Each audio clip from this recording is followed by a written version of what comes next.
Good morning, Raptor Freaks. Lexi Odds here, and it's Sunday, and I'm reacting to a loss to the Sixers yesterday with Raptors. And I'm starting early because I'm trying to go to the Raptors 905 game in Mississauga today at 2 o'clock. And I wanted to get done in time so I could drive over there. And as you can see outside, there's a bit of snow on the ground around Ontario as of last night. So, first snowfall of the year. Yikes.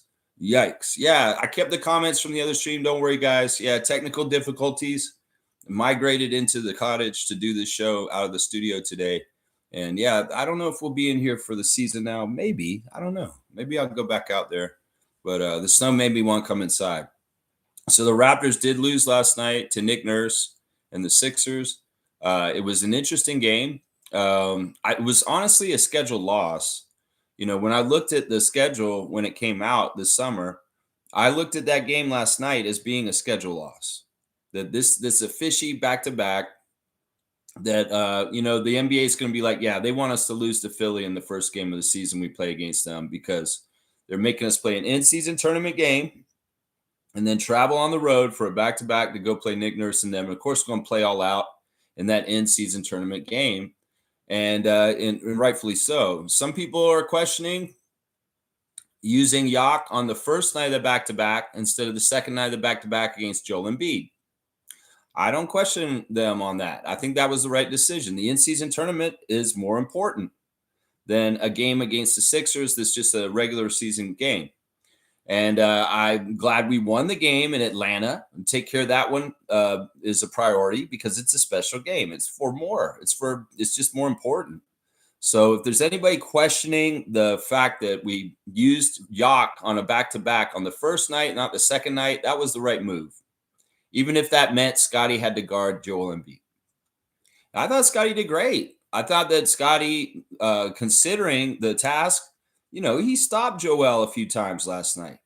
He actually got a couple blocks on him, which was very impressive to me.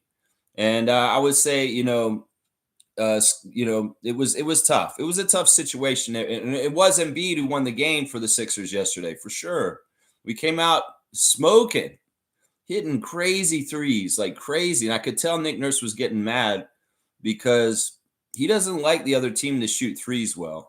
And that's one of his tenements as a defensive coach is you can't let them shoot so well from three-point range. And we were doing that in the first quarter last night. It was fantastic. Jumped out to a huge lead at first, a double-digit lead. But in the second quarter, a tale of a different quarter, he really utilized Joel well. I listened to Nick Nurse's pre-game press conference. And he was very wary of the Raptors in the interview before the game. Like he could tell we were much better. And he was talking a lot about how he's got to manage Joel this year and be very careful with him to not hurt him in the season. So he has to baby him to an extent. So it's really like he's really watching to see how Joel's doing moment by moment. And, he played him in the beginning, but took him really early out. And then we started kind of going on a run for the rest of the first. And then Joel didn't come in until maybe halfway through the second quarter or something, or somewhere in there. And he played most of the second quarter. And at that point, he started dominating us. He started getting a lot of rebounds. If we were missing, he was grabbing the rebound, putting it back. He was making shots like that were very skilled, honestly. He had a couple shots that were turnarounds and stuff like that in the mid-range. And then he did hit a three at one point during the game. But he was absolutely a big, big part of them winning. Of course, Tyrese Maxey took it home later in the game with his super speed energy and running around. But I felt like the Raptors gave him a good effort. I think that people that are saying that if we had Yak, we would have had a better chance. You're right. And I think also that when we play the Sixers the next time, we're going to have a better outcome against them. This was a trap game. This is absolutely a trap game. And the referees were, they were a little bit both ways. Not totally good, not totally horrible too. We're not totally good either. So yeah, we're going to do the stars of the game. We've got the Instagram stories. We've got the classic card. We've got all kinds of stuff. We get ready. And I like I said, I want to try and do the stream within the 2 hours. So I'm done by 10:30. so that I can get in the truck and drive to Mississauga. Because that's right. If y'all don't know, today we're going to the Mississauga to the Paramount Fine Food Center for the Raptors 905 game against College Park Skyhawks. And we're on a quest to see if we can see Shamshay. That's right. I want to see if Ulrich's there again today. And I would like to go talk to him. Honestly, I will try and talk to him if I see him. I will. I'll come up to him and just be very polite and kind and honest with him. And, who knows what will happen? Who knows what will happen? But, yeah, if you want to go, it's today. I know it's snowing out there. I know it's a snow day, the first one of the year. Let's get after it. Let's go get it. Let's go to Paramount Fine Food Center, 2 p.m. I've got a stack of classic cards I'm bringing, and you guys can have them. In fact, I have some premium former Raptor classic cards that I want to give to especially to people that are coming to show up. So, yeah, it'll be fun. We're going to try and sit down near courtside and, really take in the action of the second game of the season for the Raptors 905. I'll have the refs after 9 o'clock when they release the referee report. And, we'll set up that game, too, to an extent today while we're reacting to the Sixers game last night. So, of course, the Raptors are off for a couple days, and they'll play on Tuesday, I believe. They'll play next. I think it's Brooklyn next. I think we do play the Nets next, so we should get that one and go back over 500. The Raptors have played 10 games now this season, and they're 5-5. I mean, that's pretty good. I mean, seriously, we weren't a 500 team last year. The beginning of our record, our season has been a little tumultuous, a little bit difficult with Wemby and Houston and all that. 5-5 at this point is not anything to be embarrassed about. In fact, I would probably ask people around the NBA if you thought the Raptors would be even after 10. Would you believe that? And they'd probably say, hell no, they're going to suck this year. They're going to set all kinds of crazy shit. But yeah, no, I'm very happy and proud of the Raptors for being 500. We could have been 6-4. We honestly could have been 7-3 if we won the first Milwaukee game and won last night. But alas, we are 5-5. That's the reality of it. And them's the breaks. So yeah, let's go ahead. I'm going to read the comments from the old stream real quick, just so they're not lost. Trevor J saying this, his words of wisdom. The beautiful thing about life is that you can always change, grow, and get better. You are not defined by your past. You're not your mistakes. Mistakes are human, not life sentences. Lessons are not losses. Keep going. I like that. And what I've learned in my human design is that my profile is called the experimenter. Yeah, somebody who's supposed to go out and try new things and fail. Honestly, that's the biggest lesson for me is don't be afraid to be an innovator and go out and do new things.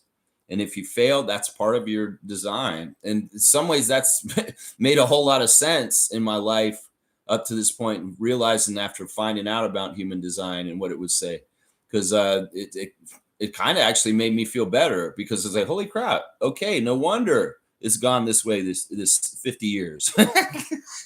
But I would say this, it's like, look, don't lose your enthusiasm. Don't lose who you are and just keep trying. In some ways, it's like the trials and errors of life are where human innovation comes from. The trials and errors of life are the things that go outside the lines and change the world for the better.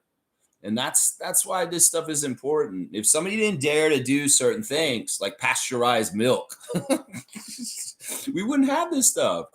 So it's like, don't be afraid of trial and error, and don't be afraid of failing, because honestly, it will help everybody in the end. You got to go through trials to get there. That's it.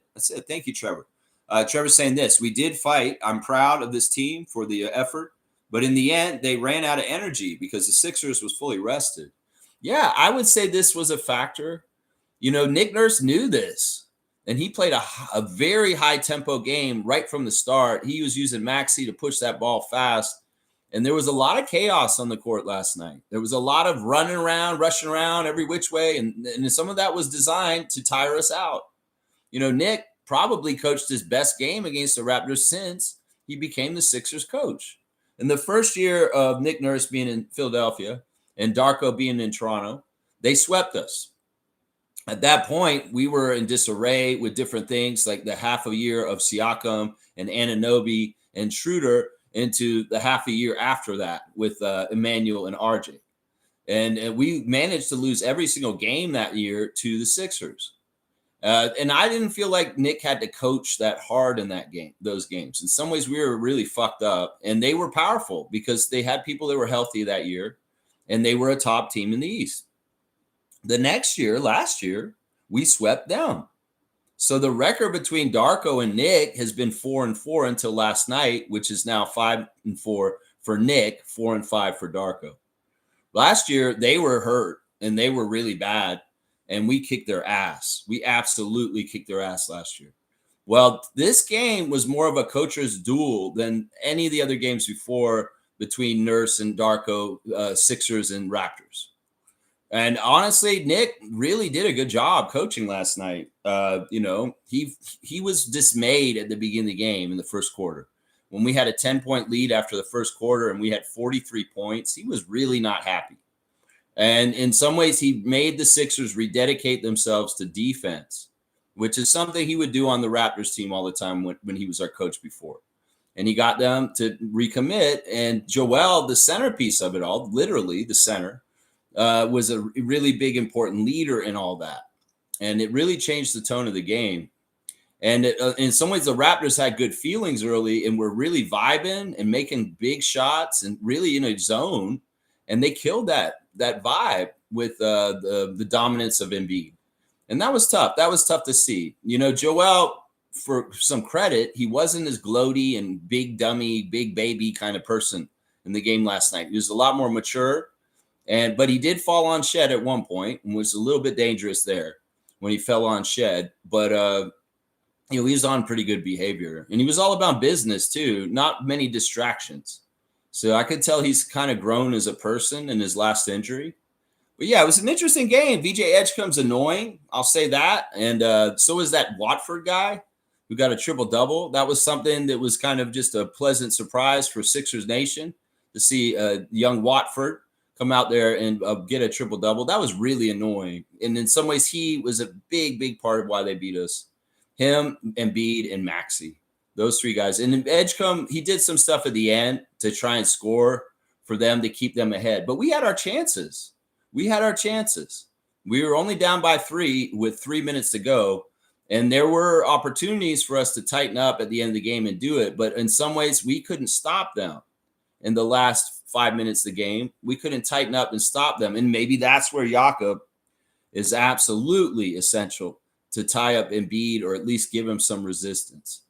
But yeah, it was a tough game. And I thought the Raptors played pretty good. I don't think that people should be coming at them really angrily or heavy on them. If there are people doing that right now, you just pause. Seriously. It's one game of 82. And this, as I said, was a scheduled loss. The NBA scheduled this one to lose for the Raptors because of the setup of the schedule and the back-to-back travel. So, the Sixers hadn't played since Wednesday, y'all. And we played on Friday night in a very competitive game that was a high-stakes game in the in-season tournament. So it's just how it is. Trevor's saying, happy game day for 905. Win another one. Yeah, if they can beat the Skyhawks by 36 on Friday, often in these home-and-home sets we found in the NBA and in the G League that it's a split. It's often a split. Usually the two teams, they're pretty even to an extent, and one team will win the first one, and the second one, the other team will win because there's some get back. But this, I don't have any confidence in Skyhawks to split this opening series against the 905 in Mississauga. I really don't. Another reason why is because, we're coming down there. We're going to be bringing that Raptor Freak energy to cheer them on to help them win. And I would expect them to beat the Skyhawks again because they're way, way better than them on paper. And, it's just like that. So I'm expecting another 905 win today for sure, Trevor, for sure. Yeah, Trevor's saying that Ingram got frustrated last night. He smashed that water bottle on the floor. That was – I bet he wishes he could take that back. Let's just put it that way. Because in some ways, he could have hurt somebody. He did hit that guy in the face with the bottle. It was crazy. In some ways, that guy may have a lawsuit. I mean, honestly, I hope that guy's not litigious to do that. But he's staff of Philly. He's not a staff of ours. And that was just poor judgment by Brandon at that moment. I get the frustration, and y'all may be confused why he was frustrated. Y'all may be confused. Some people thought he was frustrated because of the referee's call. No, that's not why he was frustrated, y'all. He was frustrated because thought he got hurt, and he didn't want to be hurt again, and he didn't want to come out of the game. He tweaked his back in that one play, and he was limping a little bit. And Brandon being out for the last year, it's scary. Injury's scary. He doesn't want any more injuries. And in some ways, he didn't really want to come out of the game at that moment. But Darko, in precaution, brought him out. And that was probably why he's frustrated, because he doesn't want to be hurt. And he might have tweaked his back. We'll have to see what's going on with the injury report. I don't think he's fine. I don't think he's going to be out, because he did come back in the game. And I think when Darko realized that he threw that water bottle and he was upset, he got him back in the game almost immediately after that. Because honestly, that frustration was more injury frustration and possible stuff like that. Maybe there was a little bit of anger towards the refs because they didn't call shit, but it was really more that he was scared that he was hurt, because that play was a little weird. He was going out of bounds, and he did look like he tweaked his back. So I think that's how I read that, was that he was frustrated from possible injury issues. Now, man, like I said, I'll bet he wishes he could take that throwing that water bottle back, because he delayed the game. He hit a kid in the face, and he got Scotty all wet too. Like the bottle went flying with water all over the place. It was a Gatorade bottle. It wasn't a bottle. It was plastic. But it went all over the place, and it got all over Scott to an extent too. And they had to stop the game for a second to clean up how much water was on that end of the court. And Garrett Temple and referee Derek Collins were over there with towels helping to clean it up. And the Sixers announcers were making dumb jokes, to be honest. Yeah, it was a weird moment. But like I said, I think Brandon, right after he did it, was extremely embarrassed for himself, and that he probably was like, yeah, can I forget that I did that? Can we go past that? Because I don't think he intended to hurt anybody. I don't think he intended to get that on Scott either. Scotty didn't have any problem with it. It's no big deal. But it was a weird moment when Brandon threw the bottle. It was. Trevor's saying this. Colin Murray Boyles was really good on defense. He played a good game. Yeah. Colin was... Colin, the best stuff that I've been really enjoying from Colin is his rebound work. I want him to just really rebound like crazy. I just want him to go get those boards, man. We've have an opening in this team where we need better boarding, and you could do that, Colin. You could be that guy. I've also really opening my eyes more and more to his offensive potential in the low post around the basket, with his strength and his timing and his intelligence about how to score near the basket. He's a very good finisher near the rim, whether it's in transition, whether it's an opportunity where he's fighting for the ball in a crowd and he's just fighting with physicality against people. He can elevate and still dunk. He can still try and put it up in there, and he's been very good at finishing and executing on finishing. In fact, in some ways, I'd like the other Raptors to be more like him, with his dogged determinism to finish and execute the shots, because this was a good game for Colin, for sure. It was a good game for him. There was some stuff still where the rookie mistakes are going to happen, and there's going to be some issues here and there, but for the most part, he was a net positive last night, for sure. Yeah, I had a problem with the original stream. Didn't go right. I think it's partly because I switched locations and came in here to do the stream today. Good to see people filling up the chat in here. Nice to see that. Yeah, I'll do my stars of the game in just a sec, guys. Thank you, Trevor, for your words of wisdom once again. James is here. Good to see Raptor Freak James. We got out-rebounded. Need to add a quality backup center. I mean, this is a broken record. Everybody knows this. We've been saying this over and over again. Sandro Mamu is a very good offensive player. He's a very good hustling player. In fact, we saw him hitting the floor, running around to get stuff, and he was very, very active. But, man, he is a matador on low post defense. He is not a good seal. He is not a good presence in the low post to stop the other team from scoring. And, I mean, in some ways, it's like you can't have it all, right? In some ways, I wish he could be a better low post defender and really tie up stuff down there because that would help. But in some ways, he's a backup center that is just not a defensive seal.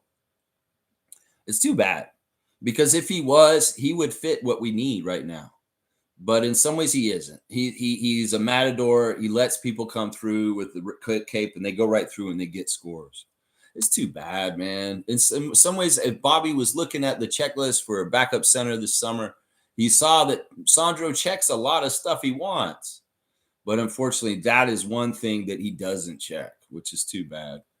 Yeah, I'm with you on this. I think that we're all with you on this. And, it's very glaring and apparent that we need a backup set that can do some of the stuff that Yak does when he's not there. Yeah, I would agree with this. Yeah, Pirtle would have helped yesterday for sure. For sure. But, I should have called this thinking about it with Pirtle having the back problems recently. That it's not, I should have said, man, this is a back-to-back. Some people are maybe not playing the next game on the back-to-back. And Jakob should have been prime suspect number one right there. Yeah, I should have realized this. Slacked Easy's here. What's up with Brandon smashing the water bottle on the ground? It exploded and sprayed Scotty and hit a trainer in the face. Yeah. That's just frustration. I think that, Matt and Jack handled it about right when they were talking about it. It's just blowing steam. But, we could chastise him. We could say, that's wrong. You shouldn't do that. You should control your emotions. You should be somebody who, doesn't allow something like that to happen. But in some ways, also, I play the other side. I'm glad he cares. In some ways, him showing emotion and throwing a water bottle shows that he gives a shit about playing for the Raptors and doing well. So, we look at it both ways. He's wrong. Yeah, he was wrong for that. But we've all done something stupid and felt like, oh man, I shouldn't have done that. Look at what just happened. Now there's a car wreck. Dumb shit like that. It was an emotional response that was impulsive, and it didn't turn out well. Let's just put it that way. But I don't think he intended to hurt anyone. I don't think he intended to hit that guy in the face. In some ways, it's like, is he a trick shot artist? Is he one of those guys who flips the water bottle and tries to get it land on its standing up? No, he just threw the bottle down. He didn't know where it was going to bounce, and it just happened to bounce into somebody's face. And, look, he's Brandon. We got to stand up for him. He's our dude. I'm not mad at him for this. That was an accident to a degree. He didn't intend to do that on purpose. And I'm sure he was apologetic to everybody also afterwards, because it's one of those kind of things, you make a mistake and you're like, oh shit, I'm so sorry. I didn't mean to do that. You could be in the grocery store and you run your shopping cart over somebody's foot. Why'd you do that? Oh, I'm so sorry. I didn't realize that. I'm sorry. It's that kind of shit. There's not premeditated anger trying to hurt somebody. No, this is just a bad bounce, honestly. It's a bad bounce in some ways. Seriously. Let's see. It's like DZ saying quickly is becoming my least favorite Raptor. Well, let's talk about your favorite Raptor. How about that instead? Suspect point guard play, not making the right decisions as a lead ball handler. I thought that Quickly was very good last night. In some ways, Quickly is a certain player type, and Quickly has a certain characteristic and fingerprint as a player. And in some ways, for Quickly to be Quickly, we need him to have the essence of Quickly. And he had some of that essence of Quickly last night. He had one of his best games of the season so far last night. And I'm not mad at it. I'm really not. He was trying real hard. He was doing different stuff out there. And I think that we're over analyzing Quickly to an extent. I think that Darko's right. I think that the press and the social media are way too much under the microscope with him. And that we need to just let it go. We need to just let him have some breathing room and just let him play. James, it's like DZ. You're totally welcome to have him as your least favorite Raptor. But I'm going to tell you right now, he's a big, huge key to our success in the future. And I hope that he does stay a Raptor. I hope that he does continue to get better and better, because I know he will. We saw on the other side the guy who could be more and more like is Maxey. And, he got interviewed after the game about Tyrese by Kayla Gray. man, what's up with these 2-minute interviews and highlight reels? Raptors official admit. Like, are y'all only allowed 2 minutes for the highlights? Like, what the fuck is that? You're giving us 2-minute highlight reels for the whole entire game. You can't do that.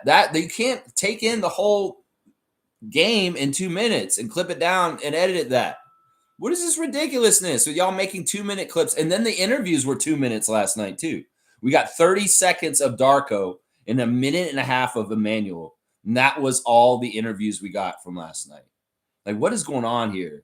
Like, seriously, why are y'all cheaping out on the post-game content, whether it's the highlight reel being only 2 minutes? What the fuck is that? Or the interviews only being 2 minutes, too? Seriously, I get it. They got to get on a plane or something. No, they don't. They got 2 days off. They can take their time. They can hang around. You can interview them. Come on now. Now, Kayla Gray asked IQ about Tyrese Maxey and his journey since he came in the NBA. And he had nice things to say about Maxey, super aggressive. And he's always been kind of a very highly skilled player. And that he's not surprised that Maxey's continuing to get better and better and better. Don't get it twisted. Emmanuel gets up for this matchup because he gets compared to Maxey so much. And in some ways, they're good friends. And they have shit-talking things that go on. I mean, we saw Maxey talking to Shed a lot in the middle of the game. In fact, he came over and talked to Darko for a little while and stood next to Darko. And I don't know what that conversation was between Tyrese Maxey and Darko Rajakovic. But it seemed like it was a delightful conversation. People were smiling. And Shed and him were joking. And there was even that moment where they were doing an inbound setup. And a bunch of the Raptors crowded Maxey and they hugged him. Yeah, it was kind of a callback to the All-Star Rising Stars appearance of Maxey with Barnes in Barnes' rookie year when he said, "I'm going to hug you, Tyrese. I'm going to hug you." And then he hugged him, and Tyrese was like, "No, don't hug me. Don't hug me. Get off me." And, well, they did a little homage to that in the middle of the game last night with Shed and Scotty double hugging Tyrese Maxey. And it was actually a very effective ploy, because they were trying to run a play on the inbounds where he runs out and grabs the ball at the top of the key, but they held him. And he panicked too. It was funny. Maxey got a little scared because he's supposed to do an action in that set for that inbounds play. And Scotty and Shed were like holding him like this with their arms around him. That was so funny. It was an homage and a callback, but it was also kind of effective strategy-wise. Oh, man. All right. I'll do the stars of the game. Mac quickly is one of my stars of the game, though. Seriously, this guy, man. Seriously, guys. You gotta be more behind our guys. Come on. We got to be more behind our guys. Number one star is Scotty. I got to give Scotty the number one star this time because he got honorable last game, and he was pretty good last game. But this time I'm giving him the number one star. I had kind of I could have picked 3 different people for the star of the game. Honestly, the 3 people that I picked as stars could all be the star of the game in my book. But I think Scotty's the star of the game in this one. He ended up shooting 50% in this game, 7 of 14, 18 points in 32 minutes with 5 rebounds, 4 assists, 2 steals, and 2 blocks. He did have 2 turnovers. He was 2 for 5 from 3, and he was 2 for 3 at the free throw line, a +4. One of the few pluses on the team by the end of the game. But yeah, it's an all-around game. 18 points, 5 rebounds, 4 assists, 2 steals, 2 blocks, and shooting 50%. Yeah, and then, the 2 blocks, they're really impressive because they're on Embiid, that's crazy. I mean, listen, Joel Embiid is pretty unstoppable for most of the league, but Scotty had a couple possessions where he did actually stop Joel, and y'all saw it too. In some ways, that was super impressive to me. Because as much as look, if Jakob was out there, he could physically hold him and weight-wise and stuff. But in some ways, there's stuff that Joel does that Yak can't even guard too. And that may be some of the stuff outside a little bit more, like shooting a 3 if Yak's not all the way up on him. Or, some of the stuff where he did in the mid-range with some of the shots that he took too. Scotty did a good job on Joel, considering things. And that's part of the reason why I made him the number one star. Is because he got the Embiid assignment and he actually effectively guarded him at times. There were a couple times where they were trying to go down low with Embiid and they were stopped and we got the rebound and they did not score. So kudos to you, Scotty. You took the assignment, and this is kind of a litmus test to see how far you came. Your first year in the NBA, you played the Sixers in the playoffs And you and Joel had a little skirmish where he stepped on your ankle. And there's a bit of history here. And there's obviously history with you and Nick. So it's kind of cool to see where you've grown to. And I would be interested to hear what Coach Nurse would have to say about you guarding his big center pretty effectively in the growth that you've had as a player. I'll bet you'd have very nice things to say about Scotty and how he's changed since he got to coach him. Because he has changed a lot in 2 years and how he's progressed. Yeah, Emmanuel is my second star. Listen, Emmanuel shot 50%.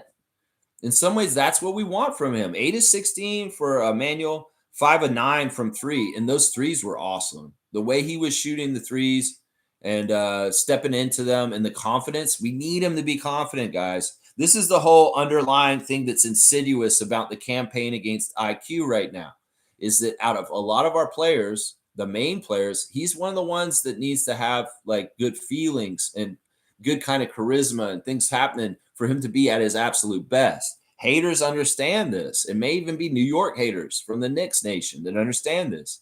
And they can come in and put doubt on Emmanuel in our social media and different places. And then the press picks it up. And Michael Grange is writing articles about Emmanuel quickly and this and that. And I'm just saying, y'all, let's not take the bait. Let's just blindly support our guys. Because in some ways, our energy, our nervous energy, our doubt is not good for this situation. In some ways, he wants to believe that his fans believe in him. And they don't like mistrust him or think that he's bad or this or that. I'm just saying, let's just blindly follow these dudes this year. Seriously, because our energy and support of Emmanuel quickly can be very helpful to them in some ways. And in some ways, the forces that hate us, that don't want us to do well, are part of the forces that are criticizing Emmanuel right now, guys. So let's not fall in line with this shit. He's fine. He had a good game last night. In fact, I really highly debated making him the number one star of the game because he was great. 22 points in 36 minutes. He had 6 rebounds, 6 assists, only 1 turnover, a 6-1. That's a point guard. 6 assists, 1 turnover. That's badass. And 5 of 9 from the 3-point range. He was 1 of 2 at the free throw line. Yeah, Emmanuel, 22 points. And the other thing we saw the quick shed lineup last night. Quick shed. Yeah, where they play quickly with shed. And that happened a lot late in the game. And I liked it. And Emmanuel likes it too, because he really does revert to the shooting guard when shed's out there. And in some ways, he can get up the floor and get in different positions off the ball to score easier in some ways. And I don't mind that lineup at all. I think that it's kind of an interesting look, and it makes us a little bit more speedy in some ways. So we saw quick shed last night, and that was a very intriguing lineup. So yeah. All right, my last star is the other barbecue guy. I went barbecue straight barbecue this game. RJ Barrett. RJ's just steady presence, man. 22 points for RJ. He shot 7 of 12, which is 56%. 2 of 4 from 3 is 6 of 7 at the free throw line. But yeah, RJ had a bad plus minus. He was a minus 14. 3 rebounds, 6 assists, 1 turnover for RJ. Yeah, just solid, man. Solid 22 points. Him and Emmanuel, the leading scorers with 22 each. Yeah, just solid. Those guys were solid. The barbecue guys are awesome. We love RJ. RJ is doing stuff late in the game to carry with scoring when things are a little dry. You know, the Raptors had a 4-minute period in the second quarter where they did not score a single damn point, and that's where the game turned right there. And that really was Nick reinserting Joel Embiid from his first rest and coming in for a second stint, and him just taking over the game. Joel absolutely won this game for the Sixers last night. And that period of time where the Raptors had such a hard time scoring, he was a defensive presence. That was a big part of it right there. Yeah, I got some honorable mentions. Of course, we can honorably mention Colin Murray-Boyles. We can honorably mention Brandon Ingram also. There were a couple guys that did pretty good too, but those are my 3 stars. Barnes, Quickly, and Barrett. Those are the 3 stars of the game as far as I saw. Yeah, let's keep going. Andrew is here. Andrew CMB for 3. There you go. All right, is that our guy Andrew? Hey, guys. Hope everyone is well. Next game is Tuesday, so hopefully that's enough time for Jakob to come back fully healthy. Yeah, even if he doesn't come back for the next game, I believe it's Brooklyn, and that can be a game where he can take another extra rest day if he wants to, right? right? I believe we're playing Brooklyn next. I should probably check that. Let me see. I got my calendar right here. Why not?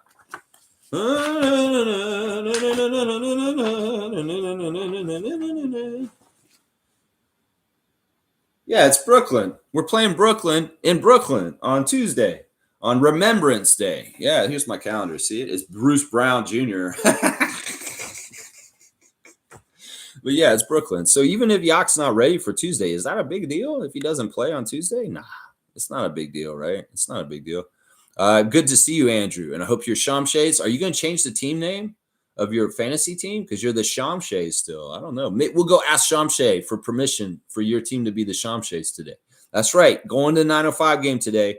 If you want to come down there and hang out with Shamshay and me, yeah, 2 o'clock is the start of the game. I'll be down there at 1:15, 1:30 at the box office outside buying tickets. And, a few of the Raptor freaks are coming with me already. So you want to join, you can come with us. It's we're doing this. Yeah, we're doing this. Milbester's here. Good to see Milbester. He's saying, is it snowing already? Yeah, it's snowing as we speak, right behind me.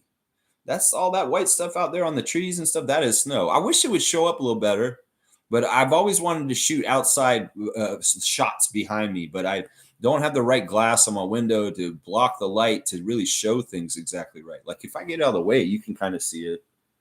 Let's see if it readjusts. There you go. There you go. Look, there's squirrels running around the yard. Look at that little turkey out there running around, getting them nuts in the yard. That's right. Yeah, you can kind of see it out there. Kind of see it out there when I get out of the way. It's when I sit in front of the window, the picture. There you go. I like that. That's kind of a good shot. Oh, no, it went back. Yeah. Andrew's saying, yeah, first snowfall of the year. Yeah.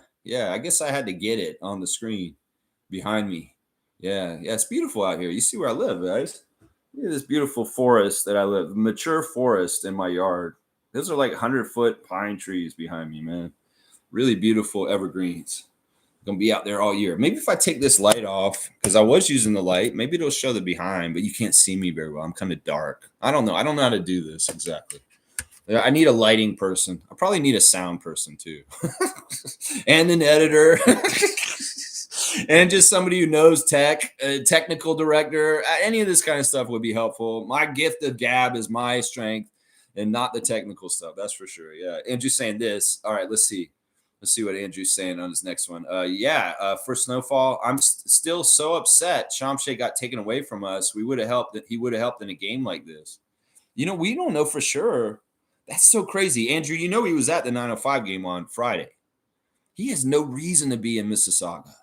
Kareem Thomas says his reason is his lease isn't up yet. He's just living his lease out.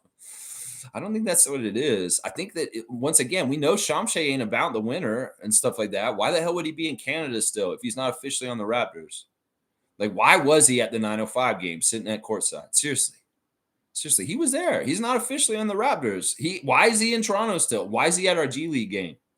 Is he that close with Andrew Jones and AJ Lawson and Quincy Guerrier and all the guys he played with last year that he wants to come see him? Or is this a sign saying to everybody, you know what, guys? I'm coming back to y'all if I get the chance. Because there's no reason why he should have been in Mississauga on Friday night. Seriously.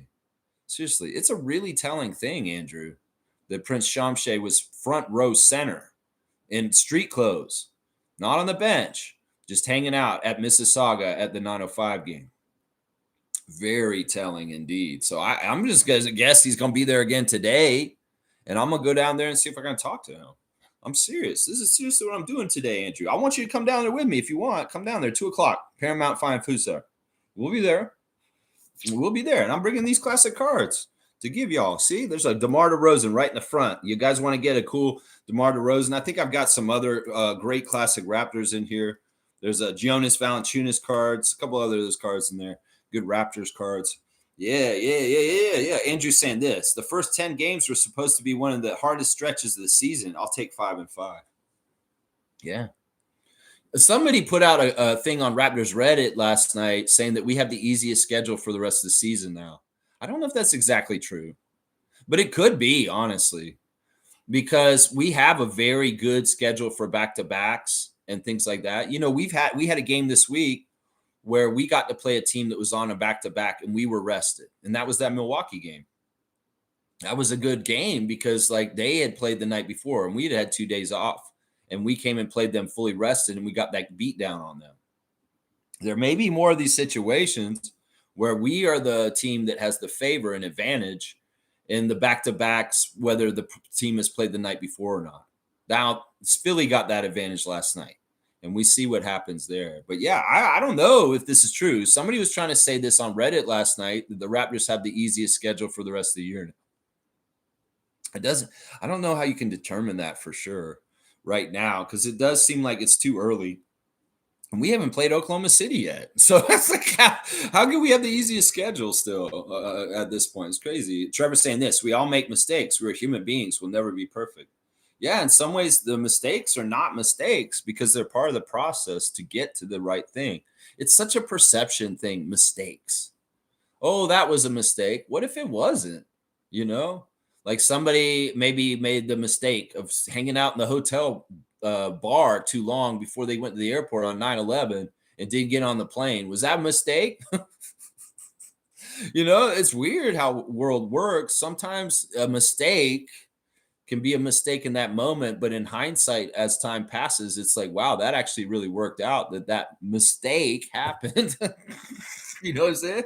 I mean, let's say about Kawhi Leonard and Uncle Dennis. Wow, man, that's too bad that happened. It's too bad. It was a mistake that we didn't re-sign them. No, we dodged a bullet. And that was not a mistake or a sad thing that Kawhi chose the Clippers, obviously. So, yeah, it's interesting how mistakes can seem later. It's like DZ saying this: my feelings on Quickly also stem back to last year, opening day. I was working with the construction company doing the renovations on Scotiabank Arena. Him and Davion were getting their pictures taken. The way he was looking at me made me want to say, what the fuck, bro? Laugh out loud. I'm an intuitive person. Sometimes you can look at someone and just not like them. That's the vibe I have for Quickly. That's all fair. Seriously. I hope he does great as a Raptor. I just personally don't like him as our starting point guard. Okay, this is all fair, Slug DZ. You know what? I've had an encounter with Emmanuel myself in the last 2 years personally, in person. Yeah, I did. I mean, I get what you're saying. You know, sometimes vibes don't lock in. Yeah, I'm going to say this about Emmanuel right now. You know, the vibes you're probably feeling are he's standoffish in public with people. And part of the reason why he has to guard himself. And this is exactly how I read it when he ran into me. Because this is what happened. Adriana and I went to a game last year, and we went over at near Real Sports in that little concourse from the Scotiabank Arena that goes to Real Sports. And he was walking through the tunnel coming the other way, and I was walking by him, and I walked right by him. And he's just about the same height as me, just a little bit shorter than me. And I said, IQ. And I said, if y'all had Jakob, y'all would have won tonight. That's what I said. And he looked at me. He got scared at first because he didn't know that I recognized him right away. Because you got to understand, Emmanuel Quickly is a regular height guy. And in some ways, he can blend to an extent into everyday society, unlike a big 7-foot guy like Jakob. And some ways, he doesn't always get called out in public for being Emmanuel Quickly. He can probably get away with being somewhat incognito if he does things a certain way. When I said hello to him in that tunnel, he was scared of me, and he came with a really weird energy, like, get the fuck away from me. But I didn't read it as him as being a jerk. I read it as him as he's very protective of himself in public with the public. In some ways, you know, he's not the biggest NBA player. In some ways, you know, he has to think about his own safety. And I think that he's just very protective of himself out in public when he's not in the game or with a security around him, because he was very much scared of me when I approached him. He was like, and it's standoffish. He smiled and he kind of nodded after he heard what I said, but he didn't want to have anything to do with me, and he was scared of me. And I got the feeling like it wasn't anything that was like negative or wrong. It's just he has to be protective of himself in public. And you may have been reading that energy from him. It's like if he was outside and there was a lot of people around, he's probably reading everybody around him. He's being very paranoid, and he's being very like, I need to stay safe in this environment with the people around me. That's the way I read him when I had my encounter with him. That's totally the way I read him. And that's fine. This is all valid, Slug Deezy. If you don't want to like him personally as a person and you don't want him to be as the point guard of the Toronto Raptors, that's your personal opinion. And there's nothing wrong with that. I won't tell you to change your mind. And if that's the read you had personally from encounter with him in public, I'm not going to tell you your experience is not valid or who you were. No, but we want to share all sides of it. We want to share all sides of it. And I do think that he is very protective of himself in public when the public's near him. It could be that he's had some bad experiences, man, in the past with the public interacting with him. And he has a very high safeguard. I think that's what it is, man. Because he really had it with me. It went up right immediately as soon as I recognized him. Because I don't think he was expecting anybody to see him. He was kind of like sneaking out of the building to get out, to go home, probably to go get his car or go to his condo or something. And he was kind of sneaking out. And it was later after the game. Most people had left. And we were walking out. And I just kind of happened to run into him. And he was like, whoa, buddy, whoa. And he kind of was, yeah. I don't know. That's how I read it right there. All right, let's keep going in the chat. Let's see. Trevor J saying Quickly and Tyrese are good back and forth with making shots. See how fast those guys are. Yeah, their energy really feeds the chaos. Like, that's the thing. And that totally was a Nick Nurse plan. We're tired after a game against Atlanta on Friday night to make the game fast and chaotic. And if it's putting a maxi out there and putting it to the max, that's what they did. And in some ways, we played along with them at that tempo. They dictated the tempo of the game. In some ways, we want to go fast. We want to go high tempo up and down the court and transition kind of stuff. And it's really kind of where we thrive. But in some ways, I don't know. I was thinking about this in the middle of the game. It's like, man, I wish Darko could slow it down and give our guys kind of a lesser pace in the game so that we can kind of, because they're using that to their advantage, the other side, to start winning this game. Is to play so crazy and chaotic all over the fucking place so fast. And that's going to tire the Raptors out. That's totally a strategy by Nick Nurse. Totally a strategy by them. And it worked. Because in some ways, it's not that we were so tired. We were tired at the end of the game. You could tell. Our guys were a little bit less fast. And that's natural. Around the end of the third and into the fourth, the back-to-back starts to really show. And Nick Nurse knows that. And that's why in the first quarter, he's starting Maxey out there running all over the place to make everybody have to run everywhere. And that's a solid strategy to win. He did two things to beat us. He used the dominance of the biggest man on the court, and he ran that tempo up fast so that we would be winded by the end of the game. Very, very effective. Very, very effective. Yeah. Let's see. Let's see. We talked about the Slug Deezy stuff. Let's see. Herbalist. Morning, y'all. Good morning to you, Herbalist. Thank you for subscribing to the channel. When did YouTube change the naming format? It's supposed to be HC. Oh, you're HC. Okay, cool. This is cool. I'm going to play you next week in the Fantasy League, starting on Monday, HC. It's you and me in the fourth week of the Fantasy League. I hope you're doing really well. You're one of the undefeated teams right now with 2-0. And, well, we got one more game of action this week. So if you're going to win, you're going to win. If you're not, you're not. And it looks like Amit's going to win. It looks like HC's going to win. It looks like there's a close one between Nins and Gerald that could go either way still today. It looks like MK is going to win. Hopefully I'll see MK later today at the 9:05 game with me. Omari is going to win today. It looks like that Kaz will win today.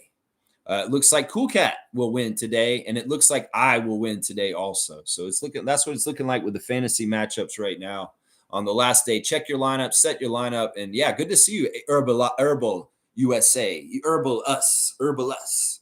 Yeah, good to see you, HC. Andrew saying this. Yeah, I want to change the team name, but I don't know what to change it to. Haha. Maybe you should call them the Collins or something. Toronto Collins, something like Toronto Combos. Are we okay with the nickname Combo, y'all? Because it seems like Combo's getting more ensconced as a possible nickname for Colin Murray Bowles. Combo. Go get it, Combo. It's to me, it's kind of a snack when I was a kid that had cheese whiz in the middle of a pretzel. Get me some of them combos. Combos. You don't call them a combo? I don't know. Some people are calling them combo already. That's right. Danny the electrician's back. Cool, man. If Nameless the plumber shows up, we got the trades here. Let's see. Tough loss. Felt like we were right there the whole game. Yeah. Yeah. I mean, really good coaching by Nick. Seriously. I don't want to toot Nick Nurse's horn, but in some ways, he did a good job last night. He's a big, big reason why they won last night, along with Embiid and Maxey. And in some ways, look, I want to dump on the Sixers, but they're dangerous this year. As long as Joel's healthy, they're very dangerous. They're very, very dangerous. And I will be fair about it. I dump on them blindly. And then when we see them and I say, okay, I see what's going on here. There's a couple of things that are going really well with them right now. That Watford guy was huge. Kelly Oubre's always solid, and he's a very useful player. And yeah, there was a little bit of interesting back and forth between Oubre and Ingram. A little bit of shit talking, a little bit of like, I think that Oubre at one point did the too small to Ingram. And that was not right. Why would you do that? And then I was like, man, maybe Ingram needs to get pissed off and start tearing them up. Because Oubre did the little, oh, he did that at one point to after he scored on Brandon Ingram. I was like, don't poke the bear. Come on now. You might get Brandon's ire there. Speaking of Brandon, 37 minutes last night, 21 points. He got 8 rebounds, 5 assists, and 1 turnover. He shot 41%. He missed all 3 of his threes. He made all 7 of his free throws. He's definitely an honorable mention. Definitely an honorable mention. He could have been a star of the game, but we lost. If we won, he would have been one of the 5 stars. But, he didn't shoot as well as he could have, but he was solid otherwise. I like the 8 rebounds, especially 2 offensive, and 5-to-1 assist to turnover ratio. Yeah, Brandon's awesome, man. I'm really, really enjoying him being a Raptor. And honestly, man, he's just a really good, powerful weapon for us to have. In some ways, things in the fourth quarter could have been a little bit better with him taking more over and us finding him more. But in some ways, we just weren't doing that exactly right. I think Nick had some good schemes to try and screw up some of our main guys and not let them get going too much. Yeah, Abaji got the start in the absence of Jakob Poeltl. And in some ways, I'm worried about Abaji. He had the DMP on Friday night and then started the game last night. And in some ways, that was very much the plan. They planned to do that all along. Him not playing in that Atlanta game was because they wanted to be a fresh starter. But the weird thing I'm worried about with Abaji is the offensive gains that he made last year are not totally showing up right now. Sure, it's really smart of Darko to start the game with Oshai guarding Maxey, getting him to chase Maxey around, because what you see is Emmanuel's freed up to not have to spend all his energy chasing his old Wildcat teammate, and he can shoot and score more in the beginning, and he did. Emmanuel came out and was a big part of that barrage of threes that just absolutely dominated the Sixers in the first quarter. But that's helped by Abaji taking the defensive assignment of trying to slow down Tyrese. And he did some of that stuff. Like Abaji is in some ways, it's not the box score. He's not looking good on the box score. But on the shadow box score, Abaji looks good from last night. Unfortunately, casuals and other people can only look at the box score because you can't look at the shadow box score. So we can't look at the intangibles and the things that Oshai Abaji was doing right to help us because they don't get recorded. But he did do things that were helpful. Alas, he only got 15 minutes last night because he wasn't effective offensively. He had 1 3-point shot and he missed it. Scotty got that ball to him over there and it was a check and he's off. I think that in some ways Abaji's confidence offensively is a little off right now. And I'm worried about him for that. There's a couple of guys in that second unit that are kind of all competing and they're all kind of floundering in different times in different places, whether it's Abaji, Dick, or Walter. And I was a little worried about Abaji after last night. I can tell his offensive confidence is low. And in some ways, we need a game where Abaji gets like 20 points just all of a sudden, just to help him feel better. Seriously, it's also helpful for us just in case he is somebody who may get traded this year. So, yeah, it's a little tough there. Let's see. We got our refs for today's game now. Let me see. We probably do. Yeah, they're up. All right, I'll go over them in a sec. Let me finish doing the box score for the rest of the Raptors. Sandro Mamu was pretty good too.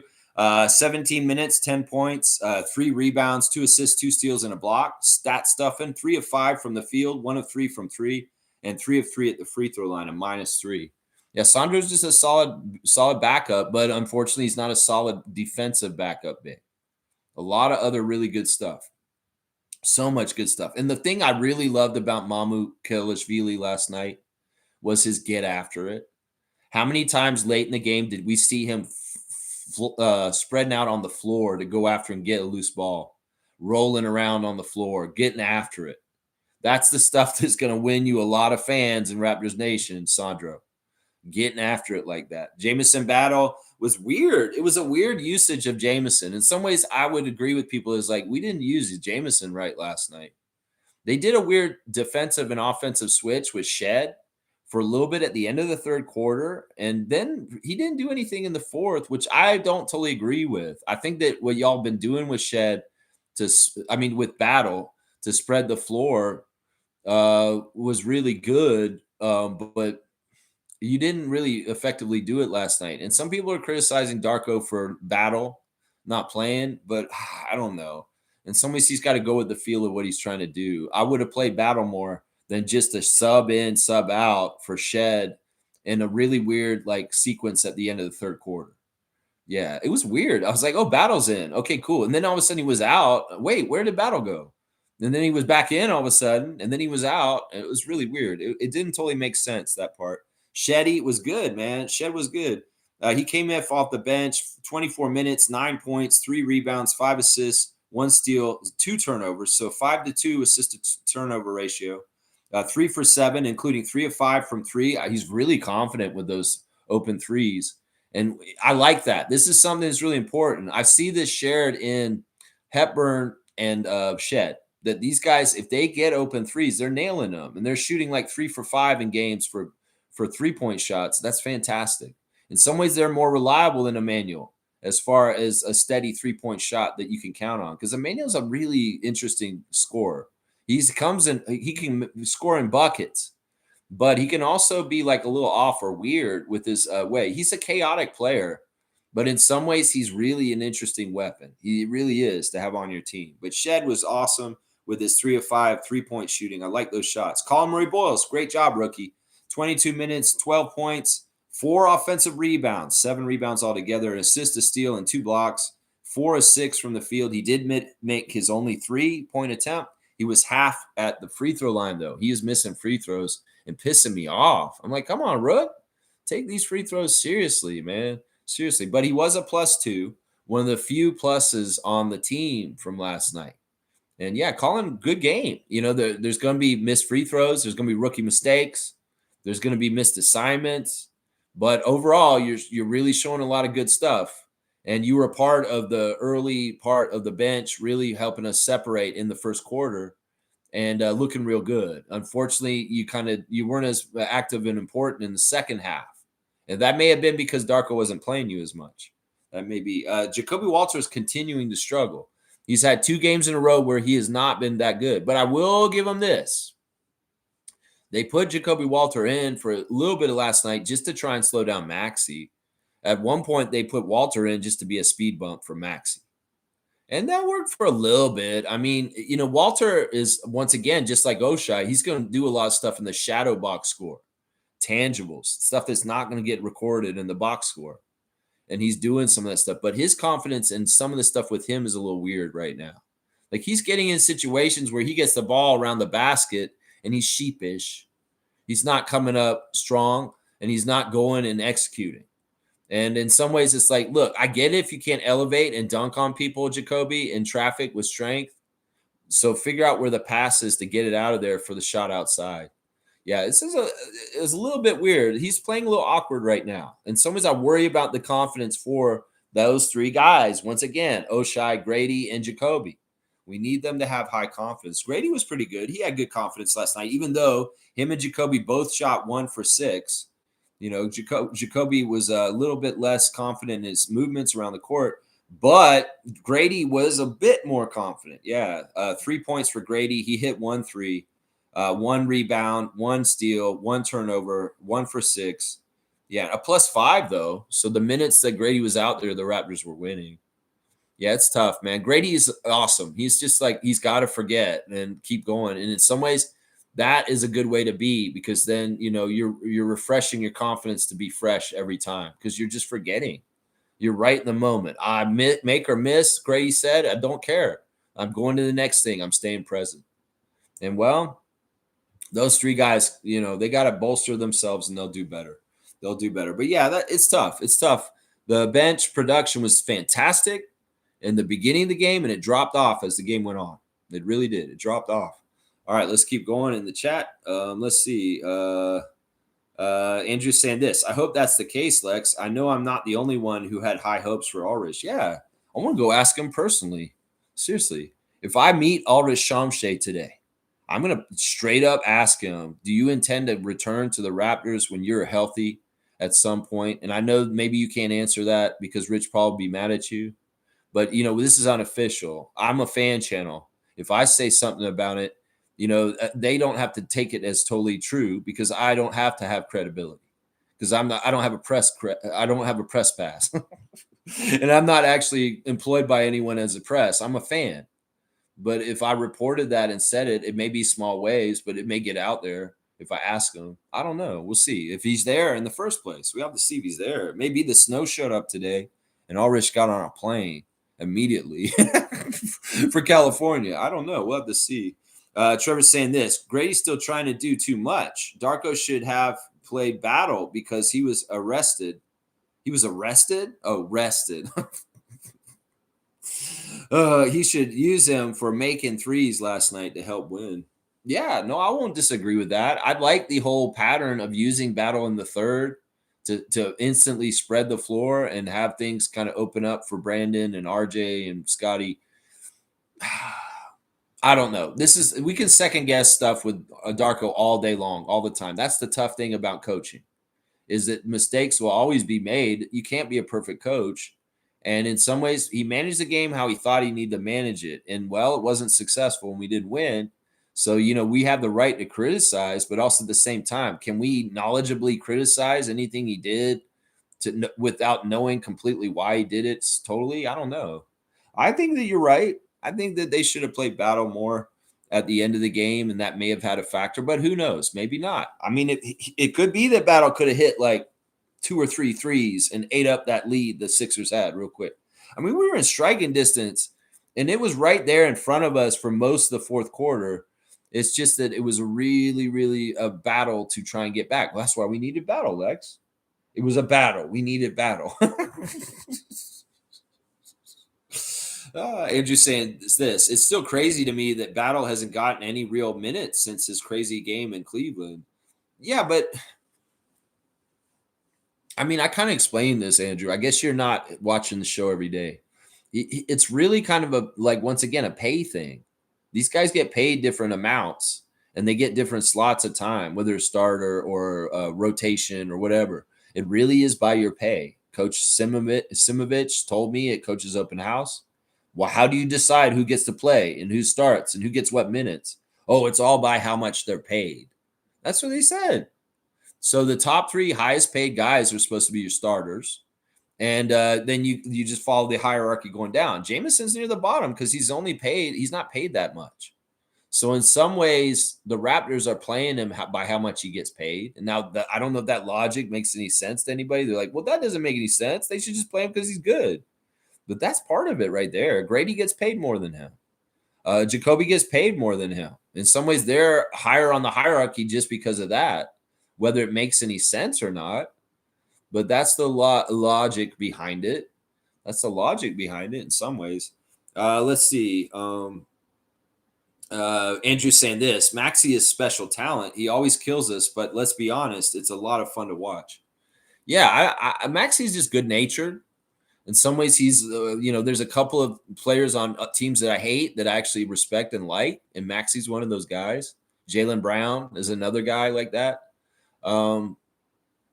I mean, it is what it is. I think that the Sixers, in some ways, I have to give them a little bit more of an uptick as a possible problem this year. We'll just have to see. Once again, once Joel gets hurt and he's out, that all changes, though. That all changes. If he's healthy, though, if they can manage most of the season with him involved, they're going to be successful. But if he's not, they go as he goes.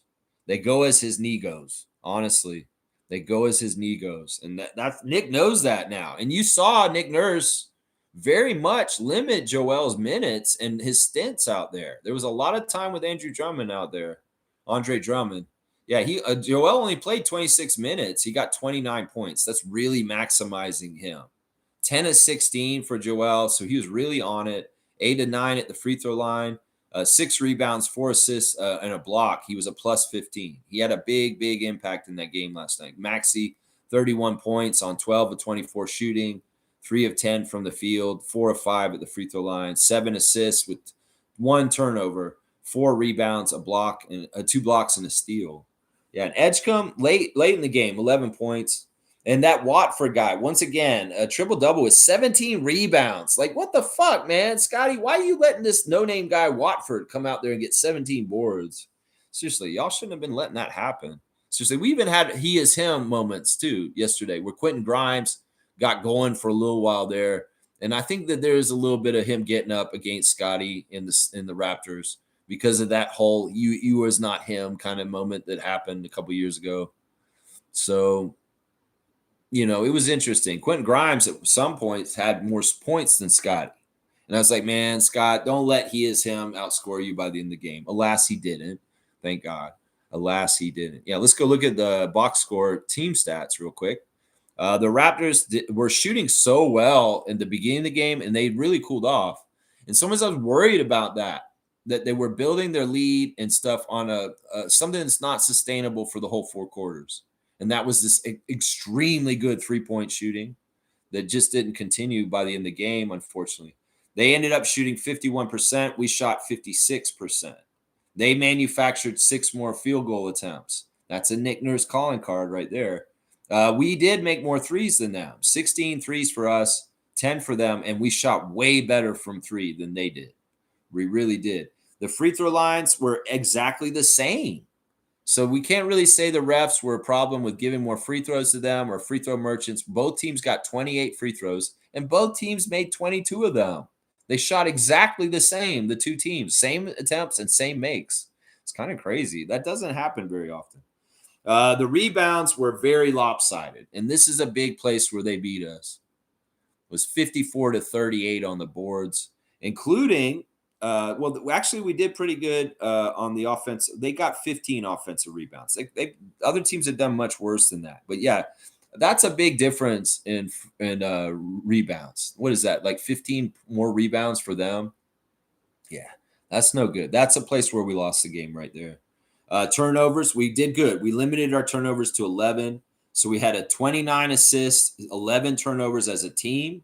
And they were 31 assists with 14 turnovers as a team on the other side. So they were more 2-1, and we were more 3-1 on our assisted turnovers as a team. Also, the points in the paint, really bad with Joel, 64 to 38 for the Sixers.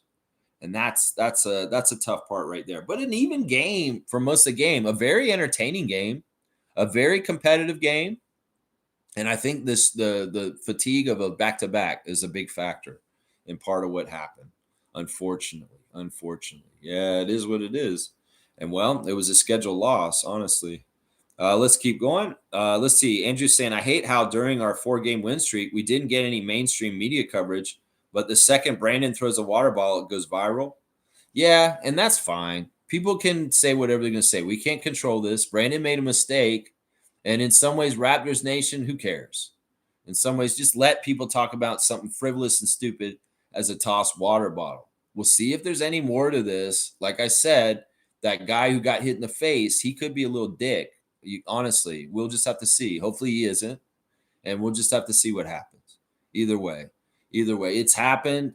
So what? Let's move on. But I agree with what you're saying, Andrew. It's too bad. We don't need the hype, though. In some ways, they're going to do it the way they're going to do it. We just need to go and do the work and succeed. And the accolades or the attention, who cares at this point? They're not fair in how they do things. So it's not like we should care about whether they're talking about us or not. Let's just get wins and go through our season, and everything will show for itself by the end of the season. Because seriously, I mean, I get what you're saying, that frustration. HC saying, let's go, Lex, adjusting the bench for you tonight. Yeah, well, tomorrow we'll start. Last day of the week today, because our weeks run from Monday to Sunday. So yeah, it'll flip over to the next matchup, and I'll see you tomorrow, HC. That's right. Andrew's saying, I've heard people calling Colin Murray Boyles Magneto because his hands are like magnets. That's interesting. They calling him Magneto? I don't know about that one.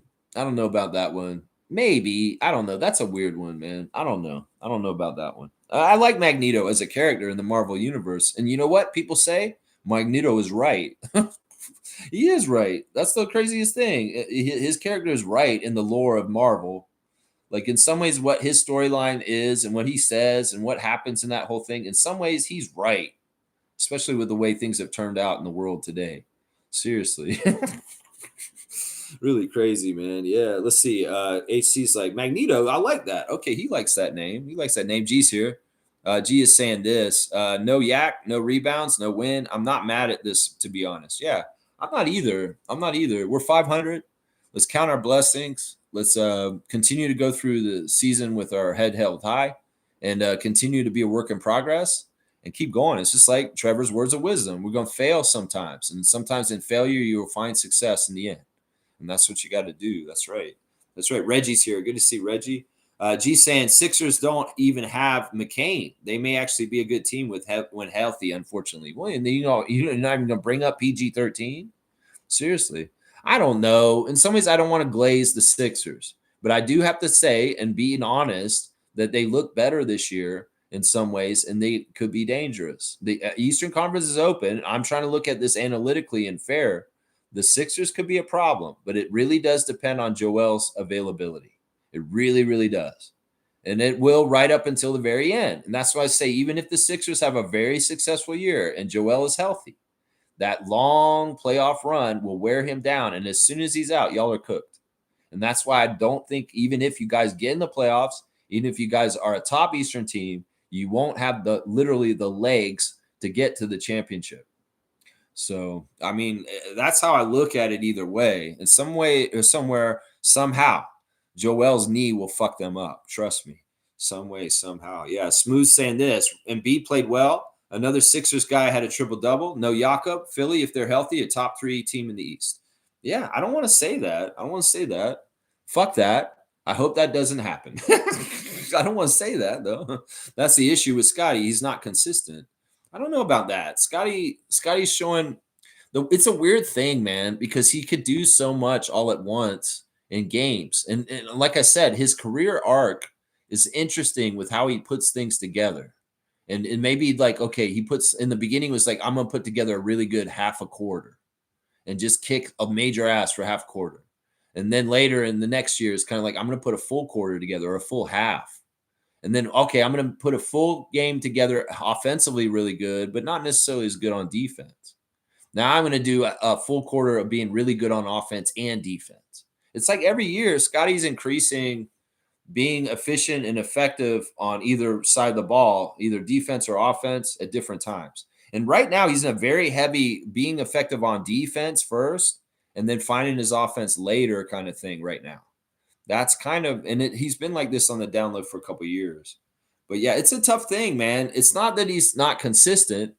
It's just that he comes in different energy waves, and certain times his opportunities are changing on the game too. And there may be more opportunities for him to shine and really show that he's doing amazing things in certain parts of the game, and some of the parts of the game is not as much, and he's fading in the background. That's the whole thing, man. If he gets to the point where he develops to being like a 48-minute, I'm on both ends, excellence kind of superstar, then we'll know he's arrived. And that's what he's looking for. That's what he's coming for. In some ways, he's got to build to that.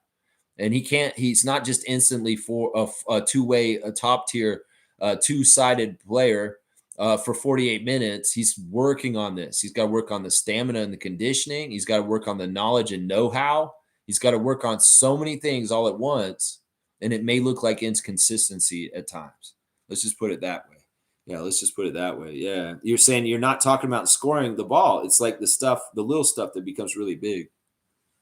Yeah, I mean, just like Collins on a learning curve as a rookie with defensive assignments with premium top level NBA players, Scotty's still on the degree of that kind of scale of trying to learn things too, like Colin Murray Bowles has to as a brand new player.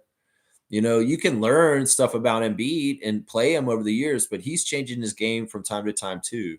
Once again, I want to give Scott a lot of credit for impeding Embiid to an extent during the game last night. He had more success defending Joel Embiid than most people in this league have ever. Let's just put it that way. In some ways, he stopped Joel on a couple of possessions, and that is so hard, y'all. Joel's just like that with a certain kind of force of strength and hugeness. And Scotty actually stopped him at the rim, which is amazing, y'all. Seriously, you got to give him a lot of credit for that, Reggie.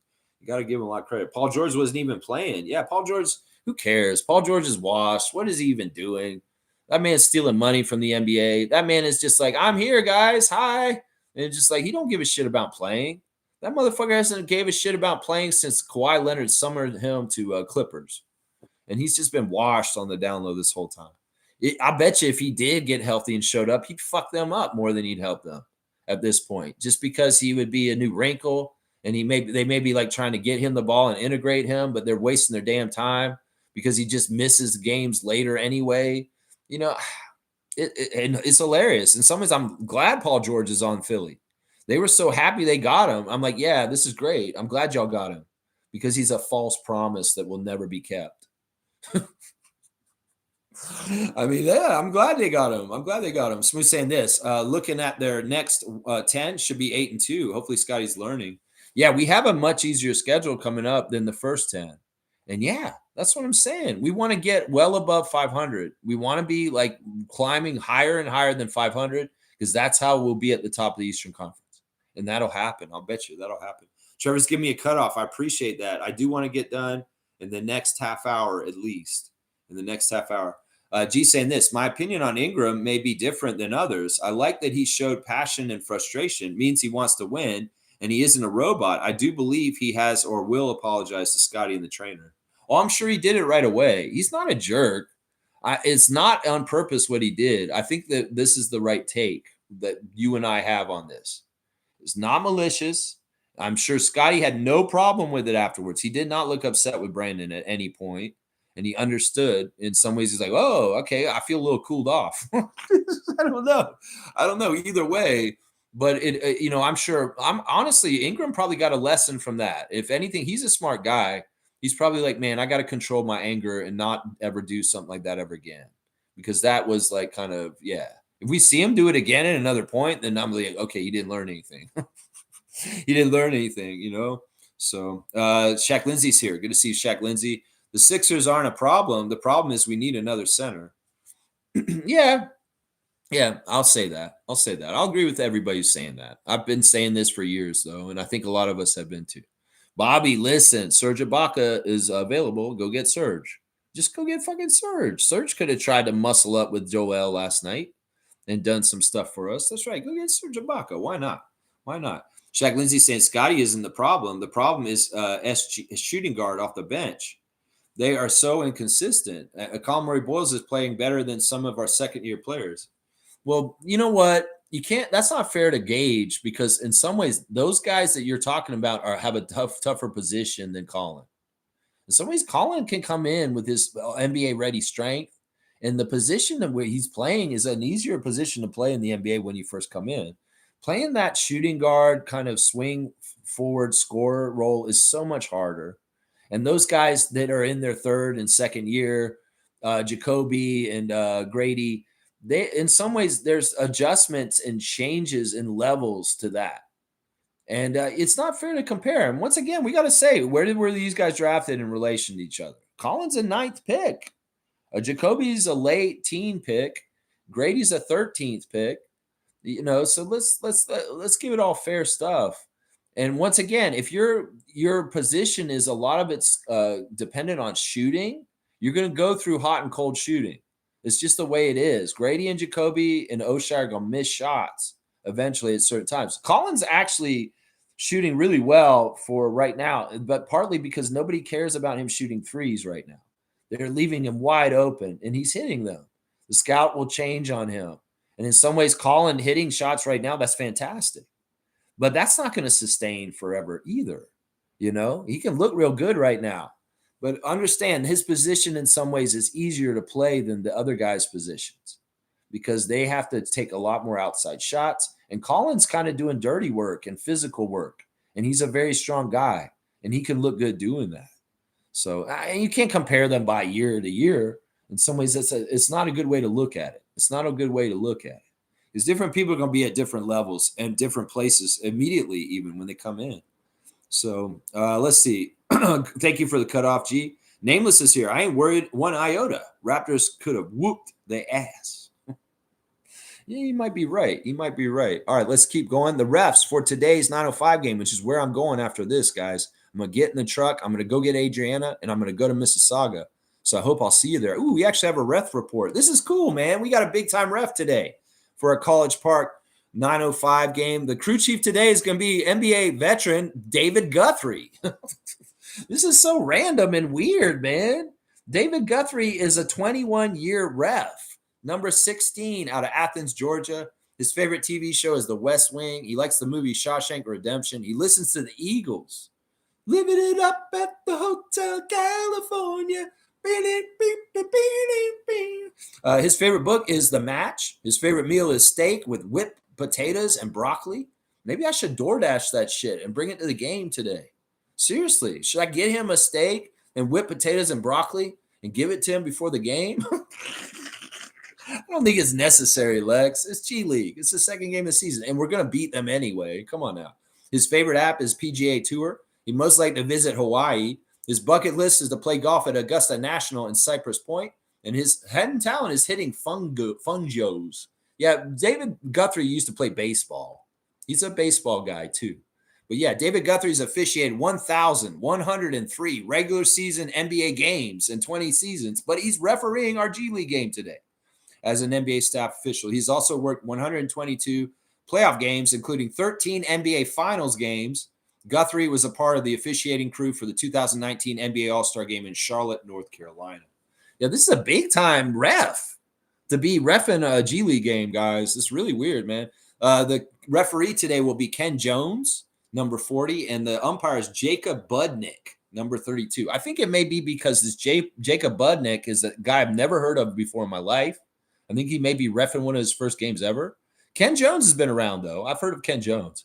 So there's our refs for 9:05 versus the Skyhawks. It's going to be Guthrie, Jones, and Budnick are the refs today. Yeah, David Guthrie in Mississauga? What the what is this shit? This man should be refereeing Laker games because that's what he usually does, right? This is really weird, man. Really, really weird. That's right. Milbester's saying, so we was a week away from snow in a World Series. Yeah, I mean, the World Series wasn't going to go any longer, Milbester. We went in the 7th game, right?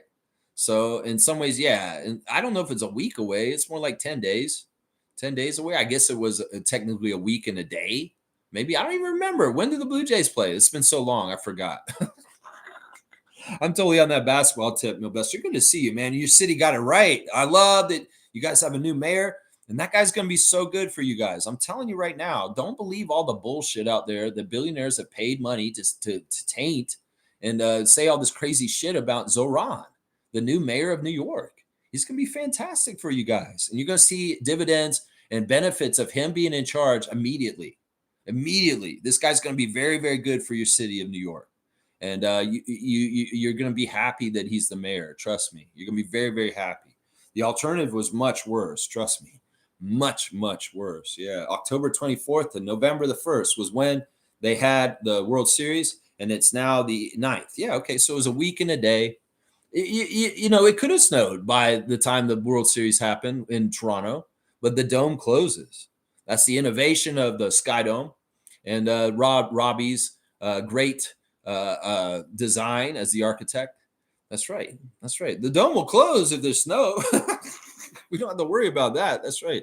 All right, let me keep going in the tabs. Instagram stories. Kelly Olynyk's throwing it back 10 years ago with Evan Turner on the team bus. And this was the infamous hood rat things with my friends, doing hood rat things with my friends. Okay, that's interesting. Kelly's hair was crazy long at that point in time, too. Crazy, crazy. I guess, what team was he on with Evan Turner? Was he on the Celtics? He was on the Celtics with them, I'm pretty sure. Yeah, and there's Kelly coming in the game for the Spurs. In-season tournament win for them. There's Norman coming in the game for the Miami Heat. Understand the grind. Norman Powell gear. Let's go. Eric Smith is on that book tour for his book, We the Raptors. I got it right here, guys. It's like, go get Eric's book, man. He's been going to all the Coles books and the Indigo books and everywhere and doing interviews and stuff about his book right here. So buy We the Raptors. It's awesome. I've been reading it so far. He's also got the funny thing. It's like, Kramer, what's going on in here? It's a famous Seinfeld episode where Kramer's windows are all lit up red because of Kenny Rogers' roaster chicken establishment next door. And it's like, what's going on in your apartment, Kramer? And Kramer says, it's the in-season tournament, Jerry. And he's like, because of the courts being so bright. It's stupid. It's so stupid. It's funny, man. It's so stupid. It's so stupid. All right, let's see. Raptors at men. Anything interesting here? Not really. It's just the game stuff. In some ways, it's all boring. It's just showing the highlights and the scores. We know all about that. AJ Lawson's quoting himself from after the game, the first game of the 905. This is AJ Lawson quoted saying, play our hardest, win, be the best AJ Lawson I can be every day. Just get 1% better. Just show that I am an NBA talent and an NBA level player, even when I'm down here. That's right. AJ, you are, man. You're going to get there again. You're going to get there again. Matt Devlin is showing highlights from the Atlanta game the other night. Okay. Let's see. There's the game day for today, 2:00 start. We're going to be down there, Raptor Freaks. I hope you'll join me. Raptors 905 versus the College Park Skyhawks, the second game of two. They routed them in the first game. Emmanuel Quickly's doing a coat drive, guys. And this is back in Maryland, guys. So, like, the Emmanuel Quickly Foundation is conducting their first annual coat drive. And they're collecting. Yesterday, they were collecting at the Boys and Girls Club in Havre de Grace, Maryland, yesterday from 11 a.m. to 2 p.m. They're collecting and giving coats. No donation is too small. So, yeah, that's a fantastic thing to do in today's world, and something we get to give and especially help out, especially people that are hungry or tired or in trouble. And if somebody's cold, we want to give them coats. So thank you, IQ, for what you're doing. Teresa Resch is saying good luck to AFC Toronto in their Super League playoffs. Okay, I have no idea anything about soccer. Sorry, I can't go on that. I don't know what you're talking about. And let's see, Andrew Jones has got an action picture of him coaching the 905. Well, I'm going to come see that in person. And there's Ava Jones putting in the work on the court yesterday also with her dad. So, yeah, there you go. There's your Instagram story. Short and sweet. Short and sweet. 905. Let's go. Let's go. Milbester's saying this. NBA on NBC is off to a good start so far, Lex. The intros are really good. I'm catching up with the Knicks. They've been decent so far, and I heard rumors they're getting iHeart back with the Thunder and the Knicks both hard capped. What? You're saying you can get Hartenstein back? I don't believe that until I see it. You guys let him go. Why would he come back? He's a champion. He likes being in Oklahoma City. That don't make no sense. I'm not surprised NBA on NBC's look good. Nikola Jokic giving comments about the Prime people and saying, wow, you guys are really good. This is an improvement. He straight up said that Prime on NBA on Prime is a better broadcasting group than the ones he's been dealing with. That's total shade on old ESPN and other people that have been covering the NBA for years now. Nicholas said, wow, you guys are good. You're actually good. This is a welcome change. That's hilarious. He said that out loud. That's so good. Maybe Nicola will be more media savvy and more working with the press now that he's like he respects them more or something. I don't know. It's weird. No, Bester, don't fill it up just because you're the only one here, because I do want to finish very soon. Let's see. Thunder are hard capped, and they got those contracts and iHeart and Mitch on the trading block too. We didn't extend him, and he's a free agent this year. Well, don't get ahead of yourself. I mean, seriously, in the middle of the season, this shit's not going to happen. If it does happen, it'll be near the trade deadline, and that's not until February. So you got a lot of time. You just pining and hoping for this. Who knows if that'll happen? Who knows if that'll happen? In some ways, I agree. That was the big mistake that y'all made, was letting Isaiah leave in the first place, because him and OG were just an amazing combo as forwards up front. And that was why y'all were so good after the OG trade, was because Hartenstein's synergy with OG in defensive ways is really top notch. But alas, you didn't covet him, and he left, and he went and won a championship with the Thunder. And, well, that's just how it goes sometimes. So we'll have to see. You couldn't afford him. You probably could have. You just didn't need to get Mikal Bridges. And you know, some of the deals y'all have done, like, I don't totally get. In some ways, it is what it is. Either way, this is not Knicks freak. We will talk about it. We'll humor you for a sec, but that's it. All right, let's see. Raptors Reddit. Let's see. Okay, there's an idiot here saying we missed back-to-back first-round picks and Grady Dick and Jacoby Walter. They both look so horrid for most of the season. Dick sometimes at least shows flashes of offensive game. There's zero redeeming things about Walter. Okay, this is a casual. You're a casual, cute psychology 4117. You're a casual. You don't watch the shadow box score, obviously. You idiot. Yeah, how are you going to say we missed on back-to-back first-round picks? That's bullshit. That's absolute horseshit. Absolute horseshit. Get your garbage out of here. Horrible, horrible, horrible. All right, and somebody's posted the Brandon throwing the water bottle and saying it's genuine trash behavior. Come on, that's our guy. Let's support him now. Come on now. Come on now. Let's see. Somebody's asking what happened to Chris Boucher after 2020-21 season. He had a decent season, averaging career high 13 points per game, 6.7 rebounds, 1 assist, 1.9 blocks, shooting from 51% from the field. What happened where he could not continue putting up those numbers? Okay, this is obviously a casual also.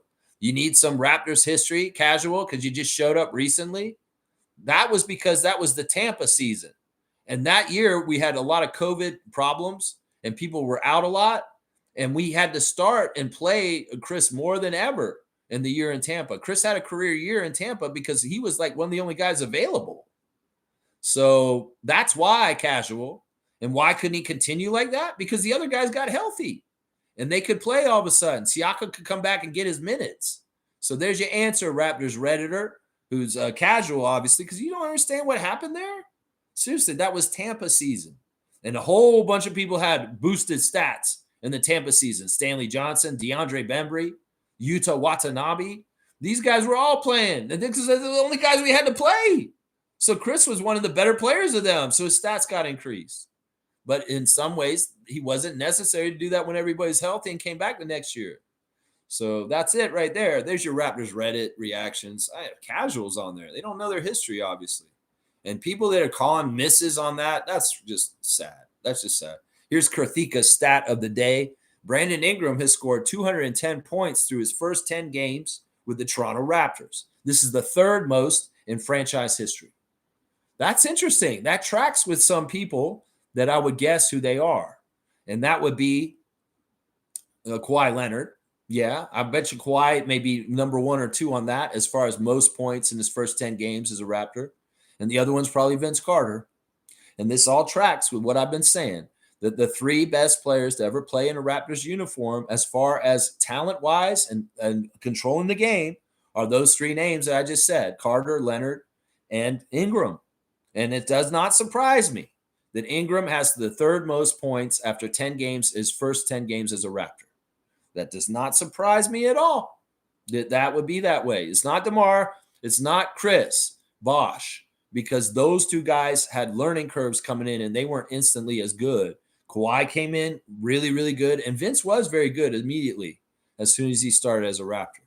So, yeah, it's tough. Karthika's stat of the day. There you go. Boom goes the dynamite. All right, let's see. Where are we? We're going to go ahead and try and finish up very soon. Very, very, very soon. That's right. That's right. Milbester saying the salary cap, CBA, and NBA is ridiculous. No, it's great. It's the stuff in the MLB that's fucked up, honestly.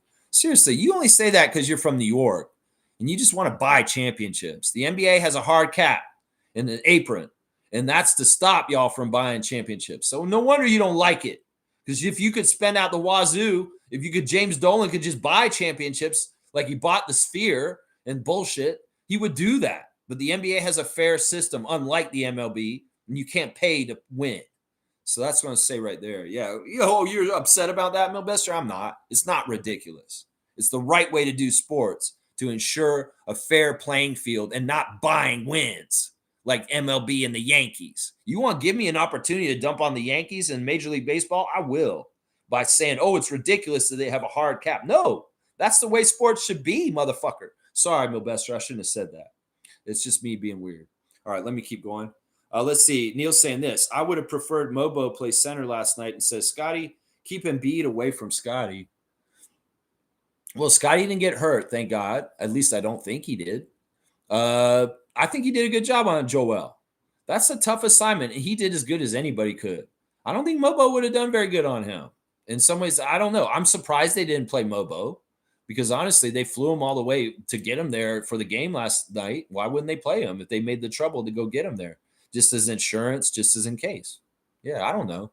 In some ways, it's like, once again, the guys, Mobo and Jonathan Mobo and Jamison Battle are on the cusp of being possibly 905 or being regular Raptors. And Jameson's not going down there because in some ways he's very useful for the Raptors at a moment's notice. But realize this is where they are on the hierarchy of the rotation. They're cusp. They're cusp. Jameson's playing really well. I get it. He had a perfect game. Everybody's like, what were you saying that? Why would we not put him more and more? You just got to understand, it's just where they are on the rosters. It's just where they are. And Jonathan Mobo's not the same Jonathan as last year because we have a way better team this year. And in some ways, he's going to be an afterthought. He's going to be a break-in in case emergency because somebody's in foul trouble and not necessarily a regular rotation player. That's just how it is. In some ways, I wish he was here in Mississauga for the game today because he would be playing a way more instead of just sitting on the bench last night. He'd be coming out and starting in the game today if he was around right now. That's right.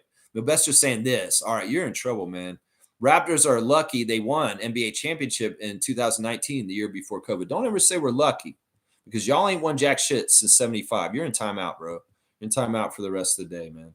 I'm sorry. I don't like your energy, Milbester. Don't be talking shit about our championship. You ain't got shit to talk about with championships in the New York Knicks. At least not in your lifetime, in 20 plus years besides your lifetime too. So come on now, Milbester. Don't be talking about we're lucky or any of that. No, there was nothing lucky about winning that championship. We had to win that, and it was very hard, difficult time, and we made it happen, and we made it work. In some ways, sure, maybe there's a little bit of luck in some things, but for the most part, we earned that championship, and we got it, and that's all that matters. All of that matters right there. Yeah, Neil's saying this. The purpose of putting Mobo on Embiid is to wear on Embiid and take some of the fouls hits Embiid puts on players. No, I get what you're saying, but in some ways it's like, Scotty did a good job. He actually stopped him. It wasn't even about fouling him. He actually just stopped him cleanly with defense and made him not score a few possessions. That's really tough to do. He's a big player to hold and try and stop. All right, y'all, straight goods on Canadian goods. Y'all, Neal Brothers. This is a label that I think is just amazing. These guys, these Neal Brothers guys, they make a lot of sauces and stuff. This is a pasta sauce. This is a basil tomato bliss. And it's a pasta sauce. It's a 100% Canadian pasta sauce. Don't buy Ragu. Don't buy Classico. Don't buy any of the American brands. Buy a Canadian brand, Neal Brothers. And they do salsa. They do spaghetti sauce. They do the barbecue sauce that I was drinking the other day. It's the same company that made this pasta sauce, that made that barbecue sauce. I'm not going to drink this pasta sauce, though. Should I? No, man. Lex, you can't do that. Don't do that. All right, put that away. But Neal Brothers, pasta sauce. Get it. It's good. And they also have salsa. They also have dressing. They have a lot of stuff. They have a lot of good stuff. That company, a good Canadian company, the Neal Brothers, 100% Canadian, all that stuff. It's good stuff. All right, let me see. Let me wrap up, man. I want to get out of here. I got to hit the road. Hit the road, Jack. And don't you come back. Well, I got to come back. I hope I do. That's right. All right, let's see. Once again, the Raptors lost the Sixers yesterday, 10-point loss. It was tough, man. That second quarter was a pivotal time where the Sixers outscored us by 15. We did come back and win the third quarter by a point. But alas, in the fourth quarter, just too little too late. And the Sixers were in the driver's seat with a exhausted Raptors team at the end of the game. It just didn't go right. But alas, we're 500 for the year at 5-5 so far. And that's pretty good for our first 10 games. So I'm not too upset. We got Brooklyn on Tuesday. And, well, we're going to have the day off tomorrow. I'll do a Monday moment. We'll be going over what happened at the 9:05 game today. As our stream tomorrow. So I hope you guys will join me then. I hope you'll join me then. My stars of the game, once again, Scotty Barnes, Emmanuel Quickley, and RJ Barrett, with an honorable mention to Brandon Ingram and Sandra Mamu. Yeah, and also Shed. I'll give a little bit of an honorable mention to him. All right. The referees for today's game in 9:05 that I'm just about to leave to go to. David Guthrie is the crew chief, which is so weird. Ken Jones, referee, and Jacob Budnick is the umpire. So, yeah, there's your refs for 9:05. And that's pretty much it. I think I've finished my stream. Oh, yeah, classic card. Let's do that. Let's do the classic card. I'm glad I remember that. That's right. Neil, you're going to be there? Awesome. Yeah, I'll see you at around 1:15 at the box office, man. And we'll get those seats and we'll sit down near Shamshay. That might even be what I say to them. I'll say, put me near Shamshay. All right, if y'all want this card and you're coming to the game, you can get this card, even though I don't know. Classic card, you know what it is. Look at that beautiful scenery behind me. No, wait, look at the classic card. Who is the classic card today? Let's see if somebody gets it. Full name answer. Yeah, that's right. Evan Mobley's right, Slug Deasy. That's right. Yeah, if you want this Evan Mobley card, you can get it from me today. I'll have it at the game. Neil, you want the Evan Mobley? See, I've got some other cards here. Like I'll have the Jay Crowder there. These are all recent cards that we've done the classic card on. Let me find some of the good ones. Oh yeah, this James Harden card will be available today. If anybody likes James Harden, let's see. Yeah, let me find another one that's kind of cool. Here's a Norman card, Norman Powell, and a Portland card. That was the classic card just a couple days ago. Yeah, there's a Carmelo card here.